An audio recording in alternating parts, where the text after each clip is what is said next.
any like more time on this coding or something like I mean putting logics or I mean finding out with your friends or confusing your mind something. So it is highly productive. It is very short and simple, easily understandable. So it is an open source language. Yeah. So for a Python, you does not need any license to download your code or something. So it is, which means that it is available under general public license, which is called as GPL. So here open source language, anyone can download or anyone can use it. Like you need not know, need any specific keys or any specific access codes or something like that. It's an open source language. So it's a second, so it's a basic and easier language used by many companies like IBM, Netflix, Spotify, Facebook, and many more. So like these companies are basically using Python as their backend languages to make their production more effective and more useful. So it is a dynamically typed language. As I earlier said, dynamically typed language is a normal English typing. Like you don't need any syntax. You just very normally very common. Next, the language used to develop many website and softwares in a quicker and simpler way with larger community.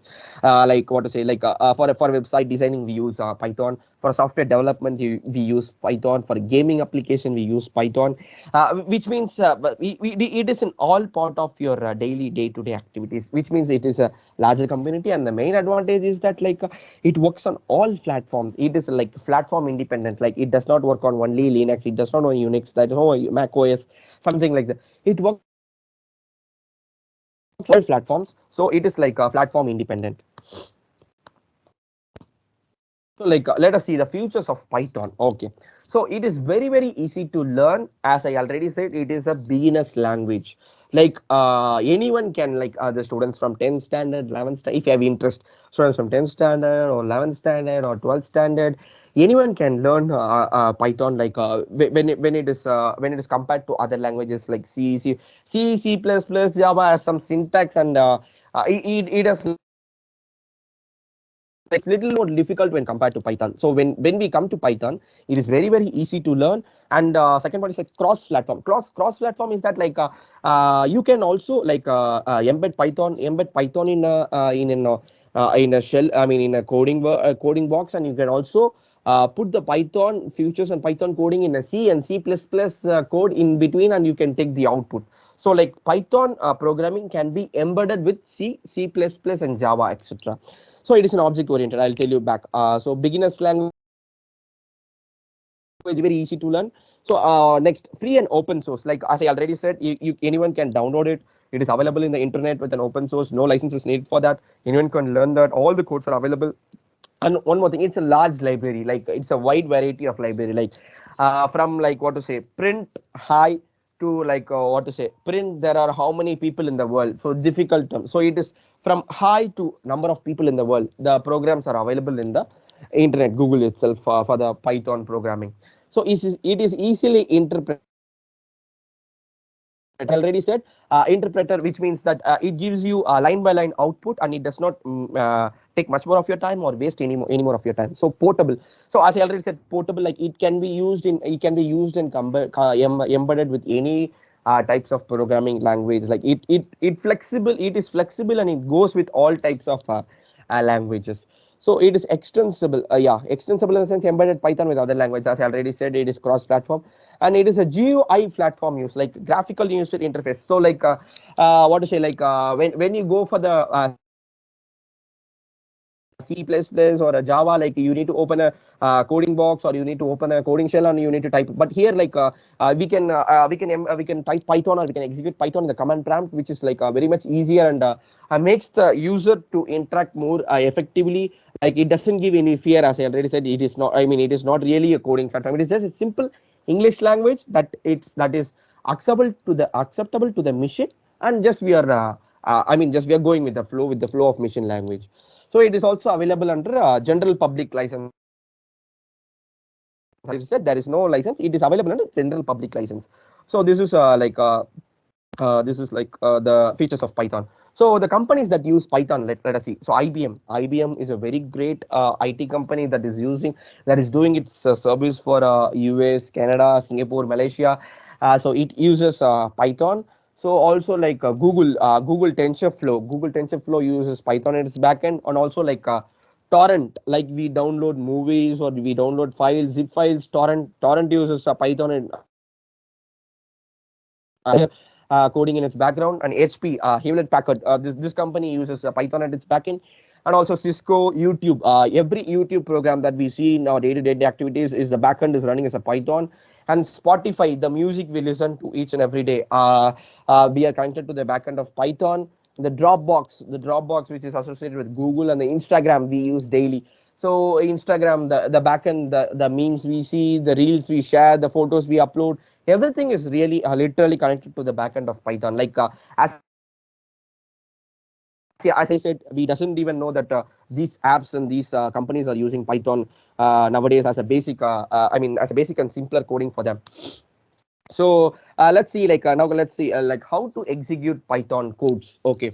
So here actually the real challenge begins. So like we have seen what are the futures and what are the companies that use Python, and what are the when it was implemented and who invented it and how it's being used. So let's see, like the real coding task here begins. So executing Python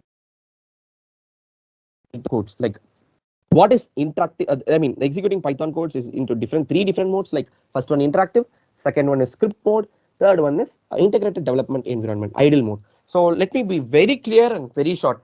I think like people till now, or students till now are clear about this. Does anyone have doubt till this? Let me pass here.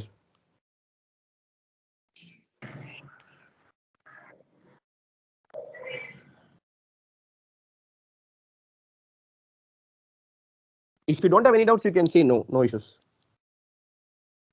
No doubt, No, sir. sir. No, sir. Okay, hope you're clear. Yeah. Yeah, so let's see the real execution and real coding task. So executing Python codes. So three different modes: interactive, script, and idle. So what is interactive command? Interactive mode, like you just open the command prompt with the run option, typing CMD, and you just give this. This is the real syntax. Like see, number one, number two, sum is equal to number one plus print sum. This is the real. So this is not really a syntax. It is just like you talk to your friends in WhatsApp, or you just talk to you just type it in your WordPad. So this is really the syntax of Python. So it is very very simple. So interactive mode. The interactive mode is like you cannot the one facility is that interactive mode, that it gives immediate response. Like you cannot save any files or any codings that you do. You can just it is like a rough draft. You can just give an input and get immediate output. That's it. So interactive mode, you give number one and number two, sum is equal to number one plus number two, print sum. So the output will be a 15. That is interactive mode. Second one is script mode. In script mode, like when in script mode, like when companies like MNCs are using their programs to run, they use it in the script mode, because in script mode only we can save the files. In script mode only we can save the files and we can execute it. So in script mode, like we type it in a notepad. We type it in a notepad and save it with the .py extension. So for C we have one extension, C++ we have one extension, like Java we have .java extension. So like for Python we save it like a file name .py. Like what to say? Like let me give you an example. Like I'm saving a file name with hi.py. So inside that, in Notepad, like I'm typing, hey, hi, hello JPRites, hello JITNs, like I'm typing, and I'm executing Python file name.py. So Python hi.py. It gives a hi. It gives output as hello JPRites,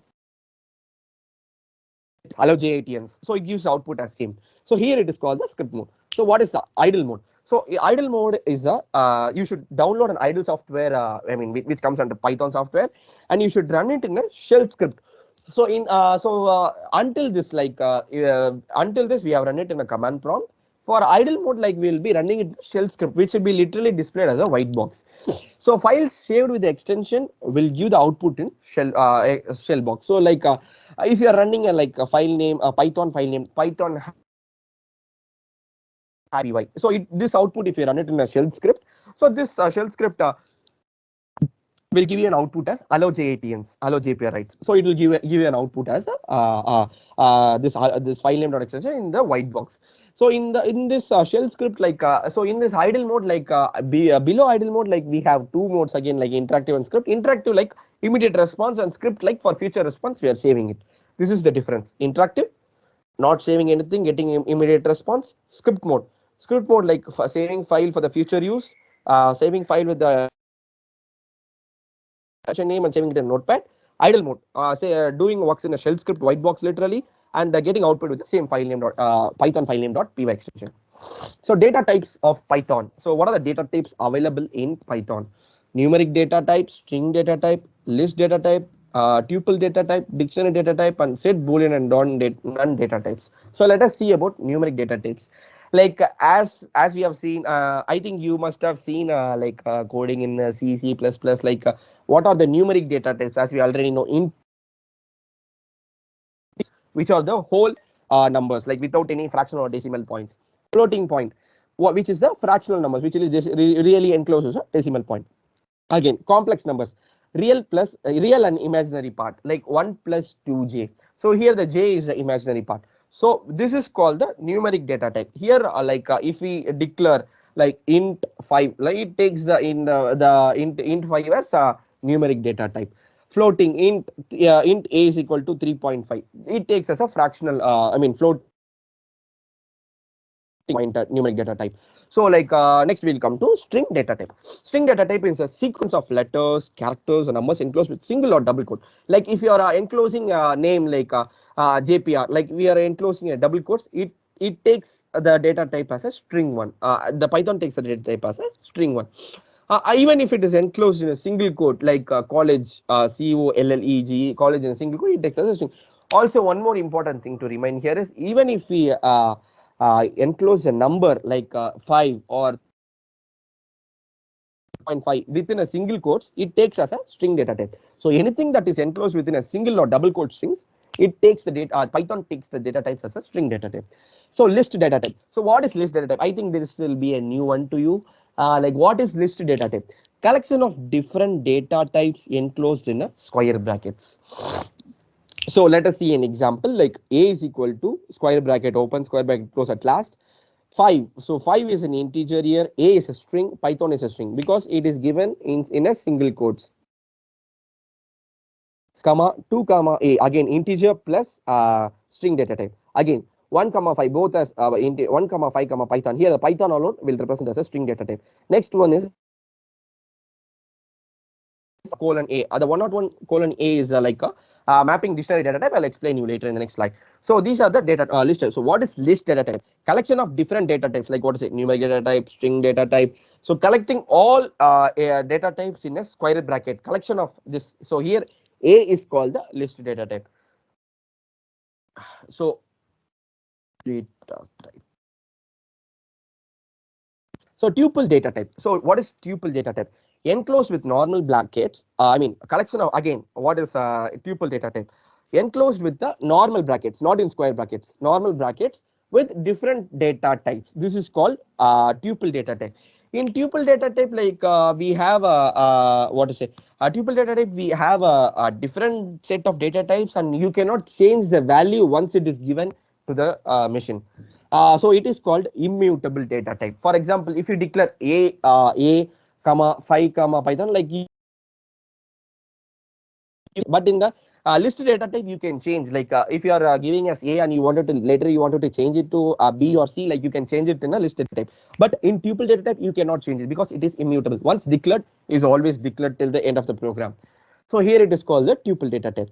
So next one is the dictionary data type, which is also known as mapping data type. So the syntax is key colon of value. So 101 equal colon of a. So collection of items, like what is it? Here the value of a, the key value of 101. So this is called the dictionary, which means like I'm assigning like this Saturday is equal to webinar. Today we are we are on a webinar, right? Saturday. So this value of Saturday takes webinar in each and every week in your college. So this, this is value of assigning or mapping the data type in a program.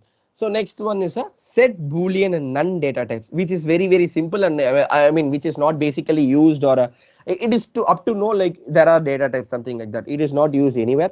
Just for your for a definition, like set of definition, like set we enclose in the sets of brackets, and which means that it has different data types. Like if you declare one variable in a program like a is equal to 5, you cannot use it again anywhere in the same program. Like you should only declare another value, and you should use it b is equal to 10, something like that. You should not, like we cannot use the same value again and again in the class or functions or attributes, etc. So like a boolean, so boolean is very simple, as we already know. It is declared with capital letters. One more thing, like Python is very case sensitive, and also if you change a single letter, I mean for example, if you type capital T instead of small t, it is very case sensitive, and it gives a error in the computing or interpreting, I mean interpreting final execution. So in boolean, true or false, it is very simple. Like if the condition is true, it returns 1. If the condition is false, it returns 0.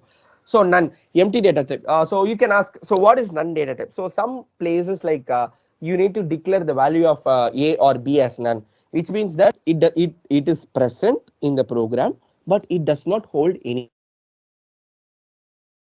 So in such cases, we'll be holding a non-empty data type. So operators in Python. So we have seen the data types of Python. Let us see the operators in Python. So what are the different types of operators that are available in Python? So to be very short and very crispy, like let me identifier operator, like here a is equal to 8. Name that is given to any class or module or method. So here the identifier is a, and the value that is given to it is called the literal. So identifying operator a is equal to 8. Value that is assigned to an identifier. 8 is, as I already said, 8 is a literal. So yeah, the value of assigning a value to the identifier, literal to an identifier, is common definition of identifier and literal. So what are the arithmetic operators? Let us see. Addition, subtraction, division, floor division, and modulus operator. So normal addition, like a is equal to a plus b is equal to b plus c. So this is the normal addition arithmetic operator. So what is a subtraction? Like as we all know, a minus b, c minus d. Division.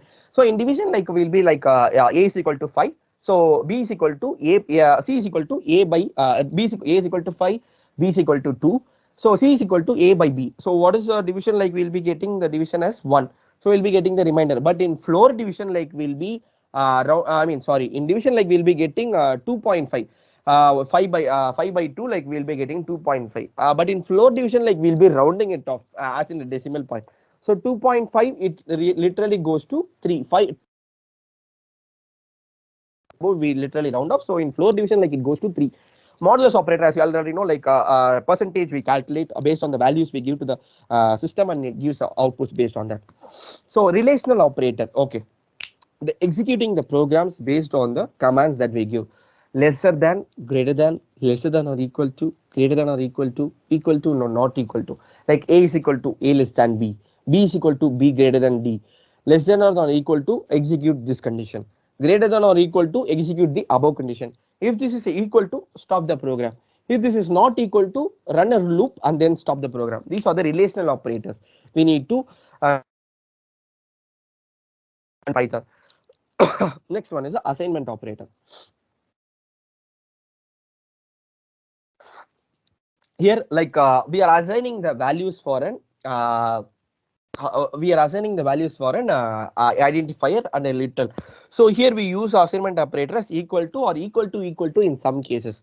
Like this is also like similar to assignment addition, assignment subtraction, I mean arithmetic, assignment division, assignment floor division, and assignment modulus.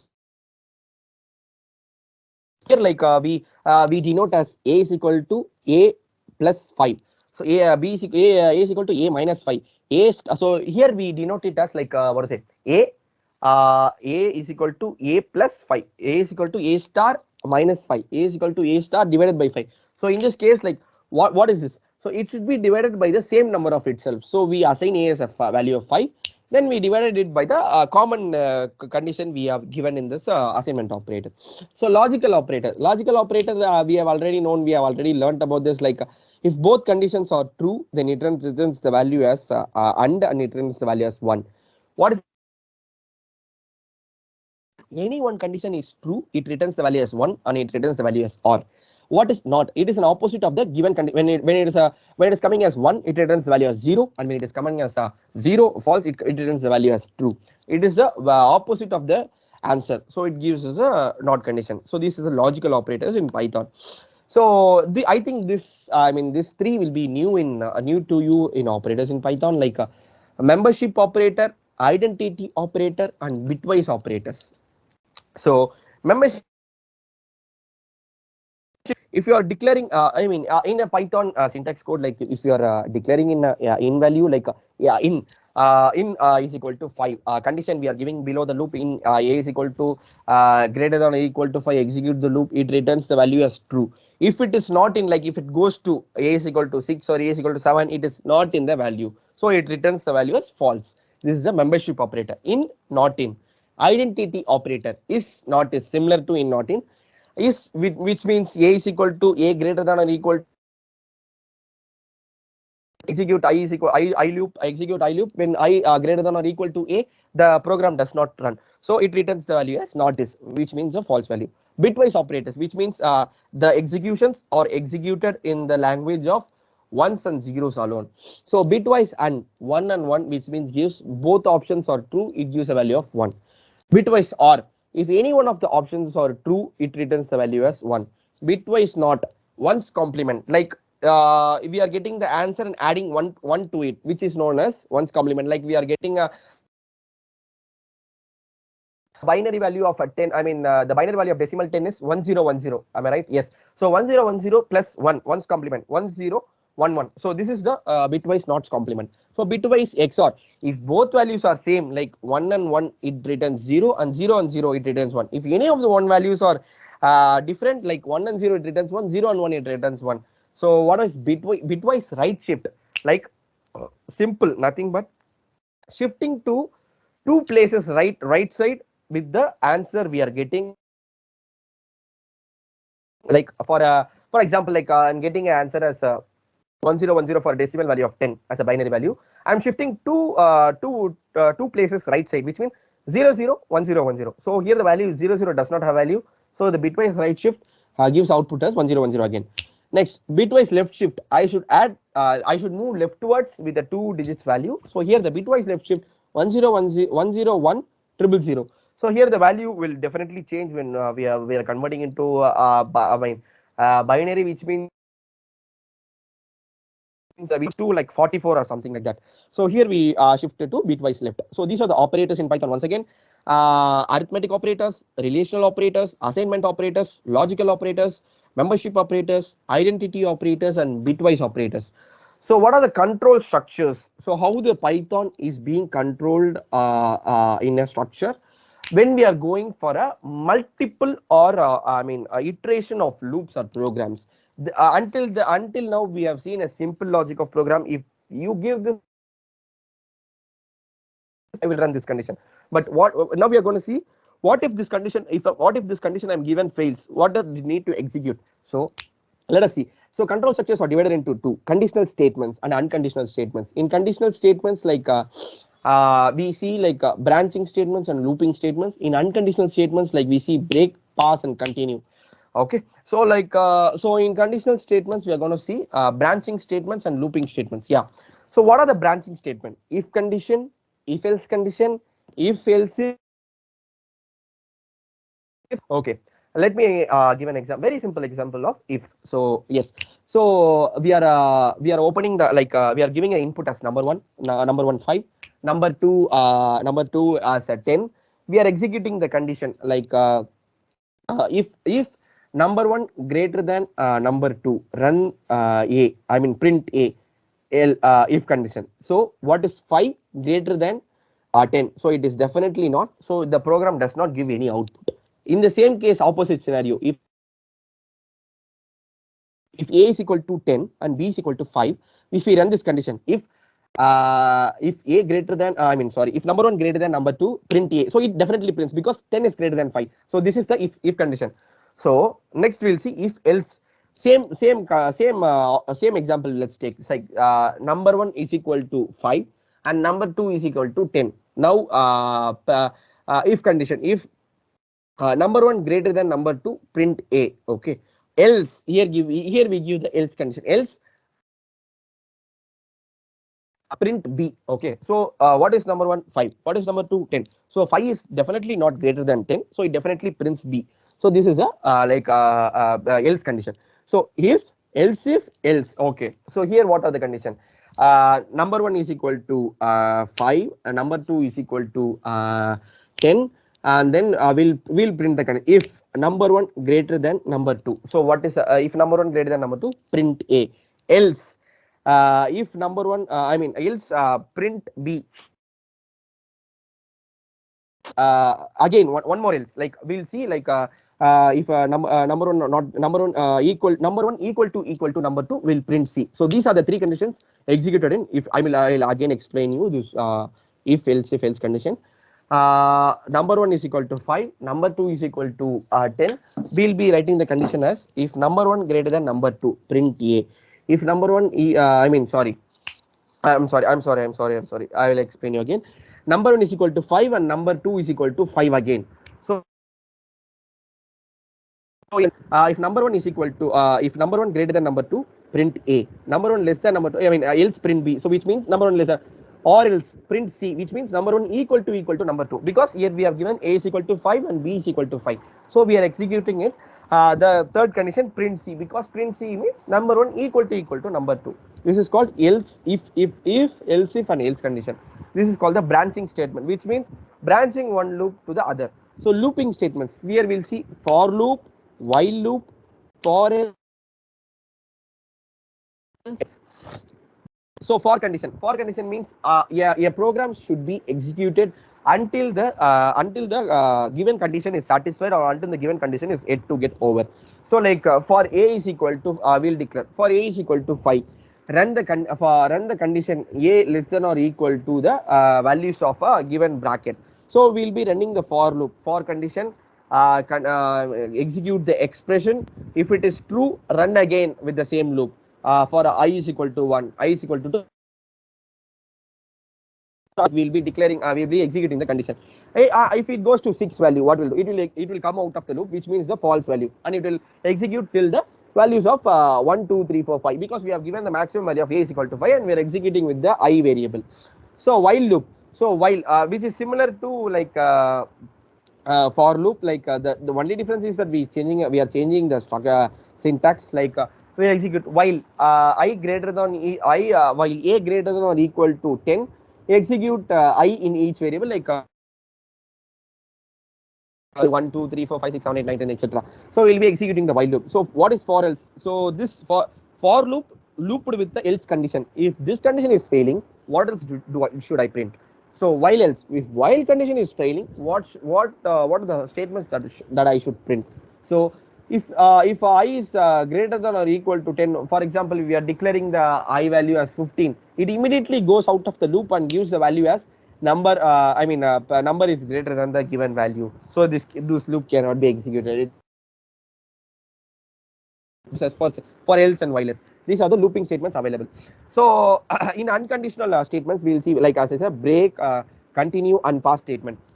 So break statement.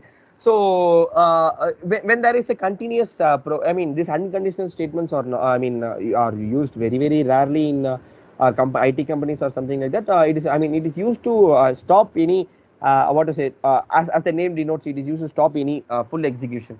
Break statements are used to stop any full execution at a point with giving a break in that statement, like for skip particular iteration alone, like when we are yes, let me give an example, like when we are seeing when we are interviewing with a session of the in our departments in our college, like CAC department, IT department, computer EEE department, EC department, like we are giving a gap to the EEE department and we are going it to the EC department directly. This is a continuous statement. So when the interview is currently going on line by line, we give the break statement to stop and to stop the interview. For continue statement, like skip a particular department and go to the next department. For pause statement, like normal execution done and executed if needed for a block on the chain. So here the pause statement is done. If you particularly need a block on the interview, so giving a pass, what to say, like just pass for a while and go. So we'll be attending the interview for Tribal department, but not on the while immediately. We'll be just passing and then executing it. I mean, which is similar to the break statement. Conditional statement, which is not being very rarely used, just to get a simple knowledge like what are the control structures. I have just given it in the slide. So I mean, I think this will be the last topic in Python. Like just so what are the functions? So when we have a code, it will definitely have a function. So what is a function? Function is a block of related statements to perform a specific task. So like what to say? I'm calling a student from Tribal department and I'm asking the person to purchase chocolates for all the departments in the student. So purchasing chocolates is called the function. So I mean, function is a block of related statement. So what to say? I cannot simply call so it has a syntax. Call a person called A, assign a value to the person A, and assign a function inside the variable A, and give him that specific task. So this is called a function. So it is a related group of tasks to perform. So function is also a self-defined code. The main advantages of function, like it can be reused anywhere. Like if you use a function in one set of program, you can also use it the same function in many number of times in the same programs. Like for A, you can give the same function. For B, you can call another boy from the same section and give the same value. Like you can call another girl from the same function. I mean, same class and give a different. I mean, same task to the person. So it is reusability. This function can be used again and again. Breaking complex, yeah. So like I'm calling a boy. I'm asking him to purchase chocolates and like purchase for Christmas and purchase some Christmas gifts for the students who score good marks in exam. So these are the three different tasks. I can break it into three different person and I can give. That is called the function. So like I can give a task to boy 1 and boy 2 and girl 1 and girl 2. I'm giving 4 different tasks to 4 different people. This is the advantages of function which is from the same class. I'm calling it from the same class and I'm calling it from the Tribal department and I'm giving it to the task all the person. I mean all 4 persons from the same department. So this is the breaking complex logic, simpler one. So what are the different types of function? I mean, very basically there are two, like predefined built-in functions and user-defined functions, which are defined by the users. So let us see what are the predefined functions. Predefined functions like minimum, maximum, count, lowercase and uppercase. Like if you are asking if you are defining a function like find integer minimum of a comma b, so it will find the value of a or b, which is a minimum value. Integer minimum value of maximum value of a comma b, it will find which is the greater value and it will greater value. So these are the predefined functions which are being used and which are being inbuilt, like we cannot change it. These are given by our systems and the inventor Guido van Rossum, who invented these programs, and these are predefined functions. So user-defined function. So user-defined functions can be divided into two, like function definition and function call. So here, like we see, like what are the function definitions? What to say, like function definition, we can call we can define a function if we need to use a function, we need to define it at first. So if we need to use a function in a particular program, we need to call that function with a function name. So first we should define it. So what is the syntax? Def function name parameters. So here the function name is call. Here the function name is call. Call this person parameter as a comma b. So call this person a person and b person. We are defining this as a function because we are going to use it in our function in the later under program. So function call. So we should call a function. So we should call the function with the name. So what is the name of the function? So we call as a purchasing purchasing for Christmas purchase. Yeah. So argument 1 we'll pass as a argument 1 as, for example, we'll say Naveen. Argument 2 as argument 2 as Meera. So Naveen is argument 1 and argument 2 is Meera. So I'm assigning these two values to this persons to purchase this items like chocolates, Christmas gifts, etc. So this is a calling function. Call that function gets automatically executed under function definition. First we need to define it, and next we need to call it to perform a specific task. So next is a local variable and a global variable. So variables declared inside a function is called local variable, and the variables declared outside a function is called global variable. So for example, if you declare variable a, b, c, you can use it only under function definition and function call. But if you declare a variable e, f, g outside before starting a function, we can use it anywhere. I mean, so we can use it outside the function also, we can use it. But if you use a abc outside the function, it will definitely give you a syntax error, which means the local variable cannot be used as a global variable. A recursive function, last type function, the function that calls itself, for example, like Fibonacci series, factorial numbers. So here we see like the calling of function again and again. I is equal to 1, I is equal to 3, I is equal to 5, I is equal to I plus 1. So the Fibonacci series and factorial numbers are the best examples of recursive functions. So OOPS concept in Python. So this is important, like you might have already known in C++ and Java. So what is OOPS concept? Like class, object, method, encapsulation, inheritance, polymorphism, and data abstractions. So class, what are class? So class, here the class is a employee. Let me come to the IT company and let me give an example on me. So like here the class is a collection of objects. Okay. So what is a class? Class is a employee. Employee encloses objects like when I go to the office, in which base will I be identified? I will be identified by my employee ID, by my thumb impression. I'll be identified by my mail ID. So collection of objects. So it may be any type of object like mail ID or employee number or thumb impressions or photograph, something. So this collection of objects is called the class object. Or entity which has a state or behavior. It may be any object, like it may be a car, it may be a laptop, or it may be a mobile phone. So these objects must be defined inside a class to use it. So I must be using an employee ID or a thumb impression or a mail ID, right? So I must declare this object inside a class that I'm going to use it, because I will be called by this. When I'm joining a company, these are the basic things that will they will do it for me, because when I go for the next day, I cannot go and say I am a yesterday joinee, I joined on so and so day. So this is my main object which is being defined by me. So I will declare the object as here as employee ID, mail ID, something. So here object must be defined in the class. Method is a function that is associated with the object. So how does it work? So how does my employee ID works? It has a serial of numbers, and when it comes to my date of joining, there is a serial numbers for that particular date of joining.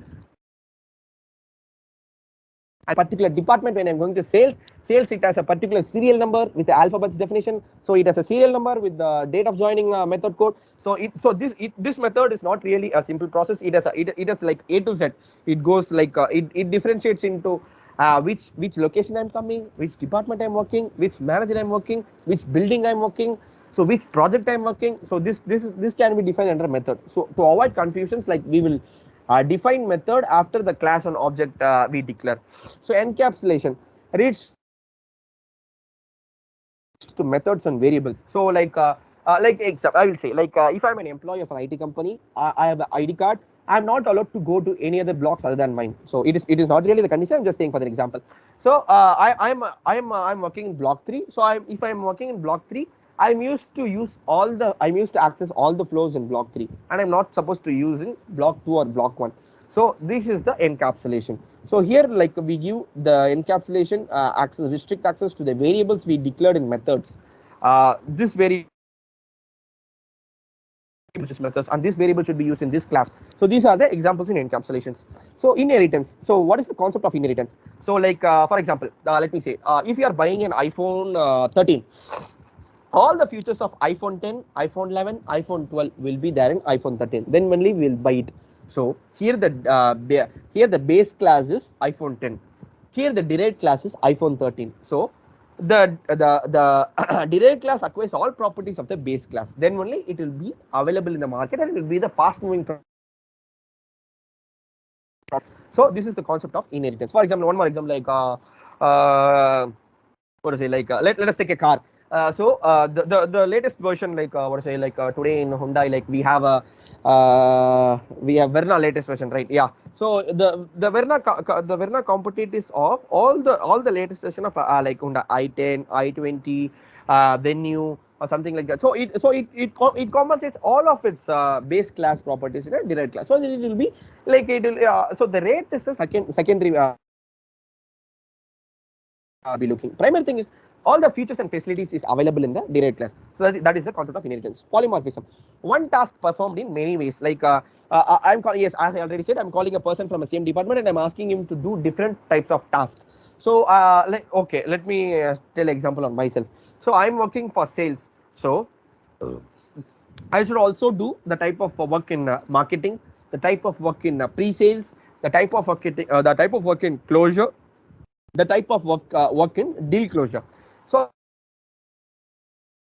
I should not be alone saying like I will only pitch the sales concept or I will only be talking to the customers. I should do multiple concepts which will be able to survive, make me survive in the company when compared to others. So this is the concept of polymorphism. One task performed in different ways. You can also close a deal. You can also present. Capabilities from our side to the client side. You can also do a marketing job. You can also research what the customer does. So everything you should be able to do. That is called a polymorphism. Data abstractions. Yeah. So data abstraction, like I'm doing a multiple types of jobs in my company, like marketing, deal closure, pre-sales, presenting, etc. But I'll be shown only as a business development or sales development executive, Oracle executive in my company. That is the data abstraction.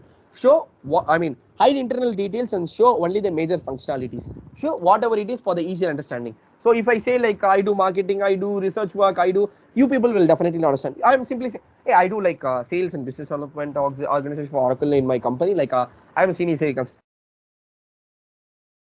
It's easier to understand. So I'm hiding what are the internal jobs I'm doing and showing it only the functionalities, major functionalities to be shown. So why choose Python?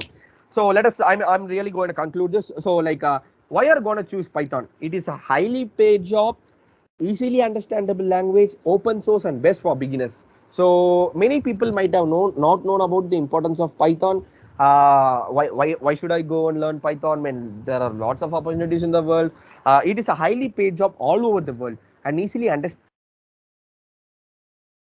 Like you no need to any waste time. You can just easily like copy the code from the Google and apply your logic and get the output. It's very easy for understanding. Open source on best for beginners. Yes, as I already said, it is available in Google and also easy for the beginners to understand and execute.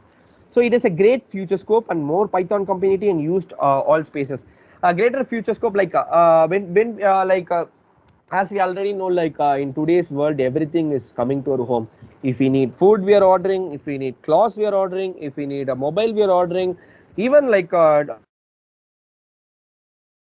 say like even today's cultures like marriages, functions, we are attending in online. So like so it is a great future scope that easier method of executing programs. No one will be like C, C++, Java will definitely be out of scope within 10 to 20 plus of years according to my understanding. Like so which is easier language, which is a greater executable language, which is like a higher community language, which when compared to all these functionalities, Python stands at first. So it has a greater community and it is also used. So wide job opportunity. Next point is that it is a wide job opportunity. Wherever you go, wherever you attend the interview, there is no company without Python.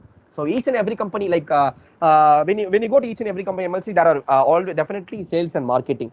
Okay, so like that, wherever you go, you have Python. So this company develops. It is also like a basic example is that like even a small company like a company of around 10 to 15 employees uses Python. So as I already said, it is used from startups to all MNCs. It is a greater community from but like you see like plus Java, you cannot use it in any startup companies or any small companies. It has a large input values and I mean it has a greater resource. It needs greater types of resource and you cannot waste time on that. So only MNCs use Java, C++. But in Python, like you can also use startups to MNCs. So it is wider community. It is using all wider community. So how to get along with Python? Like what to say? Like if you people have a mindset as same as me, like coding is different. Coding is difficult. I cannot do coding. Just go with the program flow and its easy structure. As I it's already know like since I'm a salesperson, I can understand Python this much and give a lecture to you people. Like you can definitely be a great expert within a 4 years of time. That too, studying with the great staffs and experts knowledge staffs. Like we have great staffs working in our college. They'll definitely give you a basic knowledge on that. Definitely they will help you to be an expert on that. So go with the program flow and feature structure. Just explore it. Just today like. Get to know the difference, like what to say, like understand what is C++ still and what is C till and what does Python say. So take a program of common program for all of these four languages and compare it. You will definitely see the Python as like what to say, very easier language. So get with the flow. Talk with the machines, like what to say. Talking with people definitely gives you knowledge, but talking with machines will definitely help you give knowledge to the people as well. For example, if I'm learning a Python program and I'm teaching to my friend, he understands more easier from me than from the machine, because the way we present will definitely help him or her. So talk with the machine sometimes. Keep update on the basic knowledge of language. Why not Python? So learn each and everything. I mean, never stop learning at least one new thing a day. So why not Python that? So my life's learning is like learn each every new thing, at least one thing per new day, at least one little thing a day, new thing a day. So which will help you to share knowledge among others. I mean, nowadays you have smartphone. If you have the habit of forget, take a notes of it and keep it in your notes and I mean whenever in your free.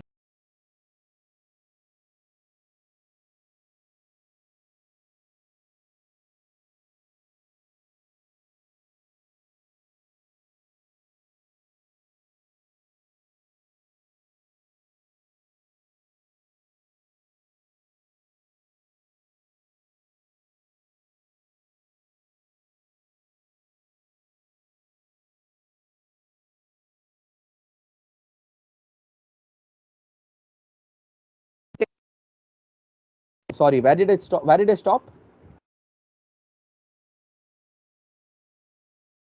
Hello,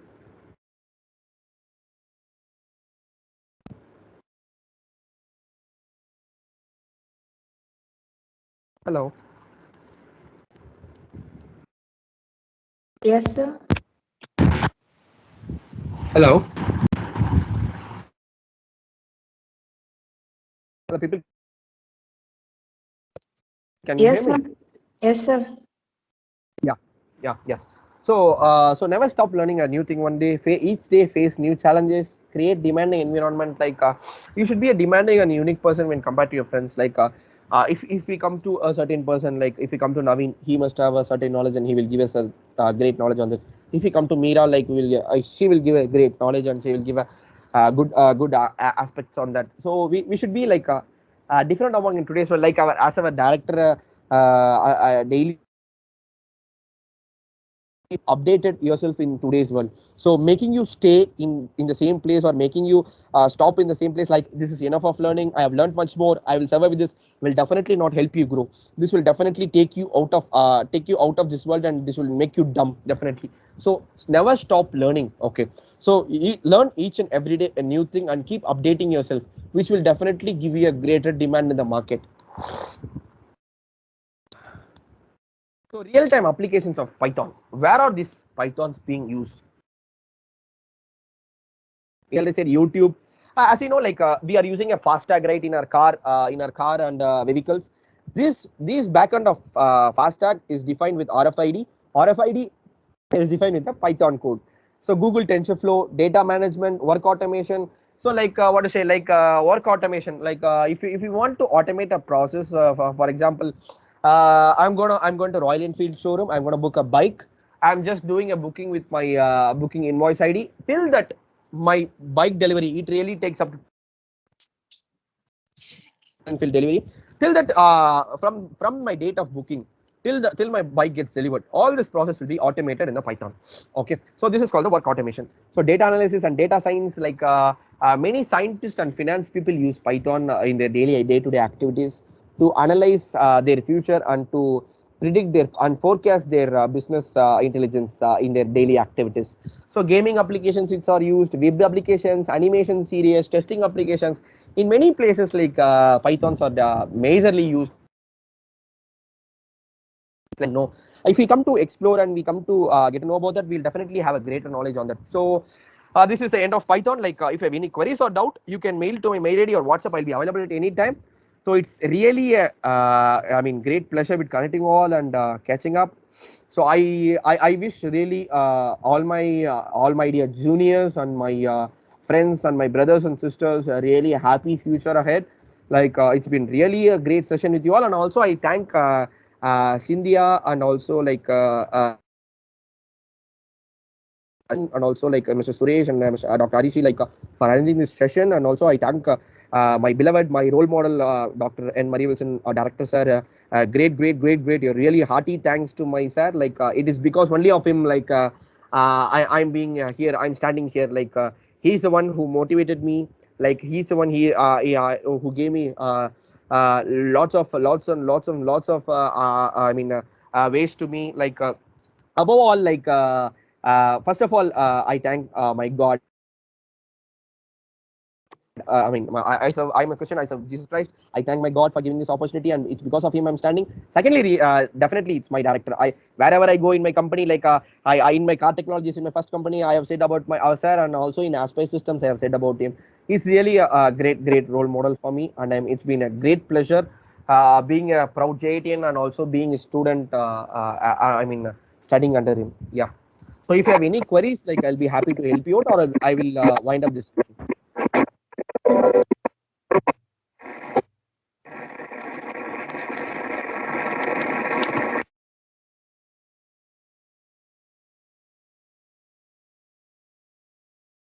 Like also like it is not about only Python. There are many opportunities outside the world. So I mean, I'm not saying learn only about Python. Learn each and everything new day. I mean, yeah, learn C or learn Java, learn about business development, learn about marketing, learn about market research, data, learn about data science, learn I mean, it depends on the your interest, but never keep yourself idle or never keep yourself outdated. Yourself updated. I'll be happy to help you. And if anyone needs this presentation, like I'll be happy to share. You can mail or WhatsApp me your email ID so that I'll be happy to share this presentation, which will be useful for you as well.